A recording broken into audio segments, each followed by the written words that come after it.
அந்த பஸ் திருநெல்வேலியில இருந்து பாபநாசம் போய்கிட்டு இருந்துச்சு. தருவை ஊர் வந்த உடனே ஒரு வயதான அம்மா கண்டக்டர் கிட்ட கல்லடைக்குறிச்சி வந்துட்டுதா அப்படின்னு கேட்டாங்க.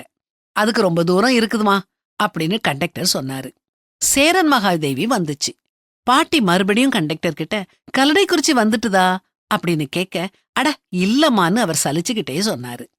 பஸ் வீரவநல்லூரை தாண்டிச்சுது. பாட்டி மறுபடியும் கல்லடை வந்துட்டுதான்னு கேட்க, ஐயோ அம்மா உங்க இம்ச தாங்கல, பேசாம கண்ணை மூடிட்டு தூங்குமா, கல்லடைக்குறிச்சி வந்தா நானே சொல்றேன்னு சொல்ல அந்த அம்மா நிம்மதியா கண்ணை மூடி தூங்க ஆரம்பிச்சாங்க. பஸ் அம்பாசமுத்திரம் தாண்டிக்கிட்டு இருந்துச்சு. தூங்கி எழும்பி அந்த அம்மா கல்லடைக்குறிச்சி வந்துட்டுதான்னு கேட்க கண்டக்டருக்கு தூக்கி வாரி போட்டுச்சு. ஐயையோ நான் மறந்துட்டேனே, நீ ஏமா தூங்குனன்னு பள்ளி அந்த அம்மா மீது தூக்கி போட்டாரு. பஸ்ல இருந்த எல்லாருடைய கோபமும் கண்டக்டர் மேல திரும்பிச்சு. பாவம் அந்த அம்மா, வண்டிய திருப்பியா, திரும்ப கல்லடைக்கு கொண்டு போய் அந்த அம்மாவை விட்டுட்டு திரும்பி வான்னு எல்லாரும் மொத்தமா சொல்ல பஸ்ஸுக்குள்ள ஒரே கூச்சல். அந்த வயதான பெண்மணிக்கு அவங்க என்ன பேசுறாங்கன்னே புரியல. டிரைவர் வேற வழி தெரியாம பஸ்ஸ திருப்பினாரு. ஒரு வழியா சில மணி துளிகள்ல கல்லடைக்குறிச்சி வந்துச்சு.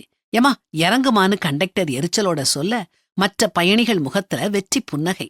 சாவகாசமா எழும்பி அந்த அம்மா மேல இருந்த பைய எடுத்து பிரிச்சு அதுல இருந்த பிரஷர் மாத்திரை எடுத்து போட்டு தண்ணி குடிச்சிட்டு மறுபடியும் சீட்ல உட்காந்து தூங்க ஆரம்பிக்க கண்டக்டர் கோபமா கல்லடையில இறங்கலையான்னு கேட்க அந்த அம்மா, நான் ஏன் கல்லடையில இறங்கணும், கல்லடைக்குறிச்சி வந்த உடனே பிரஷர் மாத்திரை மறந்துடாம போட்டுடுன்னு என் பையன் சொல்லி அனுப்புனா, அதான் நான் பாபநாசம்லாம் போகணும்னு சொல்ல இப்போ கண்டக்டருக்கு பிரஷர் படு பயங்கரமா எகிரிச்சுது.